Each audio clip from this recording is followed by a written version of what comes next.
ચાલો જાણીએ વિવિધ ટ્રોલ જાળીઓ વિશે. પેલેજિક ટ્રોલ નેટ, ફનલ આકારની નેટ્સ. સ્કૂપ અપ કર્યું અને કોડ એન્ડમાં કેપ્ચર કર્યું, એટલે કે નેટના પાછળના ભાગમાં. Bottom trawl net, deep sea માછીમારીમાં વપરાતી તકનીક. જાળી ઠંડા પાણીના કોરલ રીફ જેવા પાણીની અંદર રહેઠાણને નુકસાન પહોંચાડી શકે છે. બીમ ટ્રોલ્સ સમુદ્રતળ સાથે ખેંચવામાં આવે છે. આ સમુદ્રતળમાં અને તેના પર રહેતા ઘણા પ્રાણીસૃષ્ટિનો નાશ કરે છે.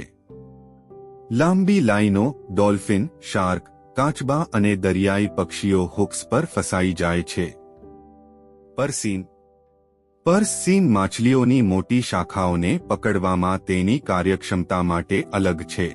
પર્સ સીન એ માછલીની સમગ્ર વિસ્તાર અથવા શાળાની આસપાસ તૈનાત જાળીની વિશાળ દિવાલ છે. સેટિંગ દરમિયાન ડૂબવાની ઝડપ વધારવા માટે નેટિંગ સામગ્રીમાં ઉચ્ચ ચોક્કસ ગુરુત્વાકર્ષણ હોવું જોઈએ.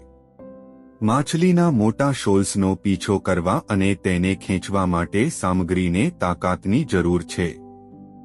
ટ્વિસ્ટેડ નોટલેસ નેટિંગ અને રાશેલ બ્રેડેડ નેટિંગ તેમના હળવા વજનના કારણે લોકપ્રિય પસંદગીઓ છે.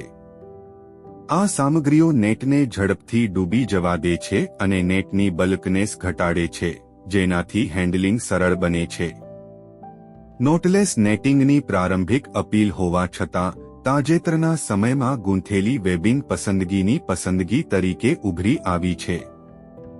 આ પસંદગીને આગળ ધપાવતું એક મહત્વનું પરિબળ એ છે કે જ્યારે નુકસાન થાય ત્યારે નોટલેસ વેબિંગને રિપેર કરવામાં મુશ્કેલી પડે છે. ગૂંથેલાથી વિપરીત, કોઈ વ્યક્તિગત ગાંઠ રિપ્લેસમેન્ટ નથી જે માછીમારીની પ્રવૃત્તિઓને અવરોધે છે. પર્સ સીન ઓછા જથ્થાબંધ અને આસપાસ ખસેડવાની સુધારેલી ક્ષમતા માટે પાતળી, ગાંઠ વિનાની સામગ્રીનો ઉપયોગ કરે છે. ઘટાડો બલ્ક સરળ હેન્ડલિંગ અને વધુ સારી કાર્યક્ષમતાને મંજૂરી આપે છે. ખાસ કરીને નાયલોન જેવી કેટલીક અન્ય વિશેષતાઓ તેની ઉચ્ચ બ્રેકિંગ સ્ટ્રેન્થ અને ટકાઉપણાને કારણે તેનો વ્યાપકપણે ઉપયોગ થાય છે. ઉત્તમ સ્થિતિસ્થાપક ગુણધર્મો. ઉચ્ચ ચોક્કસ ગુરુત્વાકર્ષણ. વર્તમાન સામે ઓછો પ્રતિકાર. સારી પાણી ઉતારવાની ક્ષમતા.